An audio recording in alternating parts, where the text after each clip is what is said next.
The Local Show, sponsored by Victory in Motion, home of knee repair, not knee replacement, on News Radio 570 WSYR, on 106.9 FM, and live everywhere on the iHeartRadio app. The Local Show features in-depth conversation with business owners, employees, and influential business leaders throughout Central New York, exploring their successes, challenges, and reasons for doing business right here in our growing community. The Local Show is produced locally by Zoe Advertising. Now your hosts, Tom and Steve. You found your way back to The Local Show with Tom and Steve, and we're hanging out right here, which means that you're here too. And we're ready to go. Yes, they are, Tom. Do lots of stuff together. You know how hard it is to grow grass? I don't know how these pot farms get going, because I can't grow regular grass. Well, it used to be you'd see it's the difficult hydroponics. What did they really do? Yeah. Were they really growing lettuce? I don't know that they're true. What's but wrong with regular the grass? lawn grass, well, the dogs chewed it up. You know, they dug it up. Yeah. And Lord only knows what they were digging for, because there's absolutely nothing in this one spot, but they kept digging and digging. So I had these two large holes, filled it in with the proper fertilized soil, and then I used a rapid grow grass that was recommended to me. They said that it would germinate like within 5 days, no problem. And a small bag, I'm talking like a small bag of dog food size, is like $54. And it's still, well, it hadn't been growing. I've had it like it hasn't germinated. Needed it's rain, been a Tom. week. Needed Well, rain. There was a lot of rain. If only there were rain. And I was watering. It's easier to have a will or a trust or something. Well, what you should have done, you should have a swimming pool, Tom. Then you have another project to work on. Well, then there wouldn't be any grass to grow. That would be nice. So your dogs are retired cadaver dogs, right? Yeah, right. Yeah, that's what they were looking. They were looking for Jimmy Hoffa. Soccocio, I don't know. Yeah, right. There's a relation there. All right. So we've been talking with attorney John Murphy, which is always interesting because the topic of wills and trusts and saving your assets after you're gone and making sure they go to the right people. Is it just for wealthy people? And, you know, that's the question a lot of people ask. Is it for me? I'm just a normal working stud. Can't grow grass. Well, is what for you, right? Should you have a trust, a will? Yes. Right. At some point, you're going to leave this earth. Yeah. Right. Yeah. So you should have a plan in place that meets your family's needs. Right. Mm-hmm. I heard a lot of people. Well, I don't think it's time.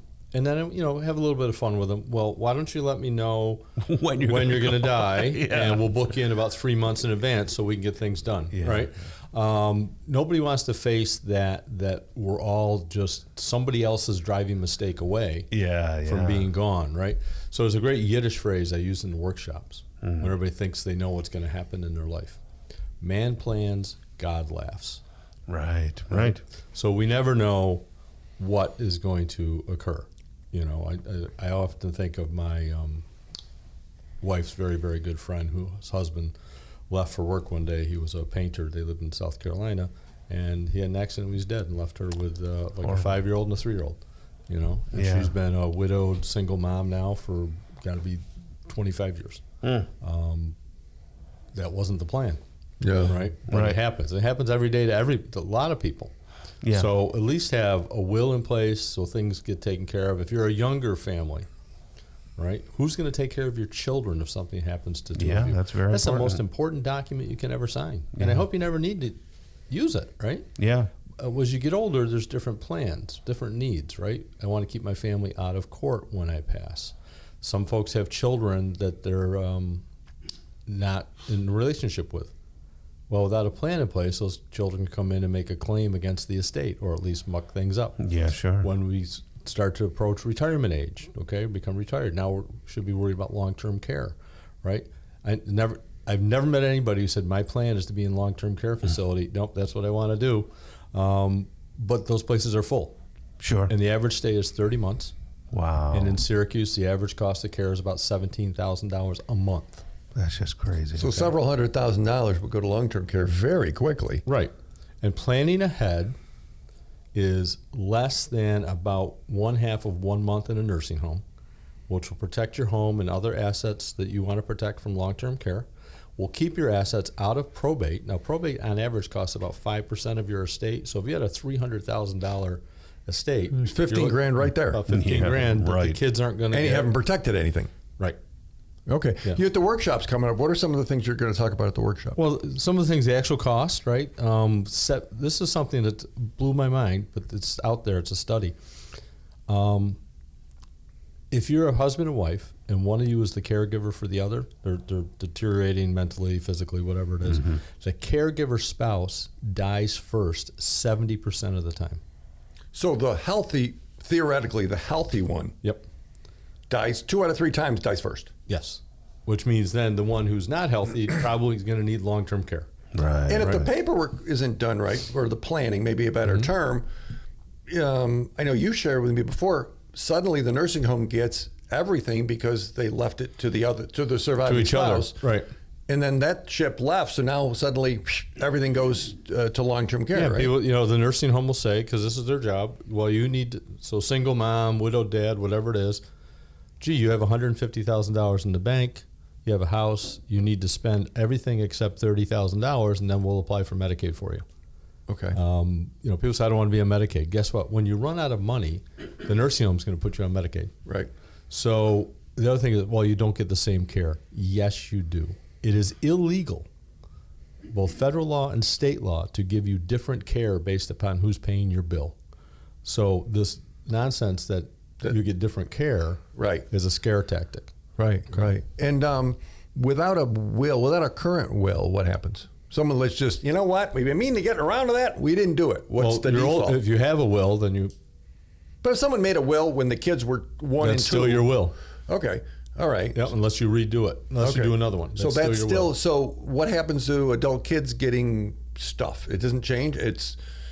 If the kids are little, you have guardians and you have parents and all that kind of stuff. Right, but you don't need... You wouldn't have a guardian for someone who's 18. Correct. So the guardian part is out. But the kids would then presumably share equally. Okay. Right. Can people ask questions at the workshops? Yes, all the time. What's like the number one question that they're like, well, yes, what's that question? What is the thing that people always seem to ask? I get a lot of questions on, if I give the kids money, do they have to pay taxes? Okay.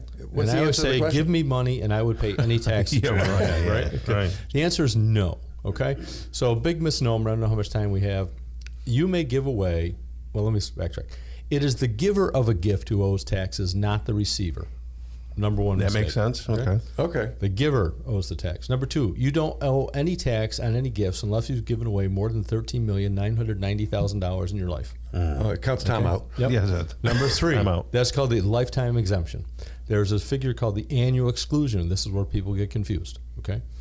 If you give any one person in any one calendar year $19,000 or less, you do not even have to tell the IRS. Okay, so it doesn't get reported. Right. It's not tax, it just doesn't get reported. That's so you can pay for weddings in Savannah, right? Help your kid buy a car, that type of stuff. So come to a workshop, we talk about all that. So workshop's coming right here next Monday. There's right in Syracuse over at the Hampton, right by 7th Street. Buckley Road, that's where it is.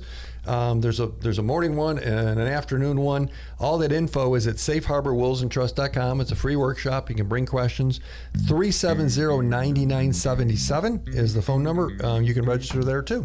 How about that, Tom? Sounds great.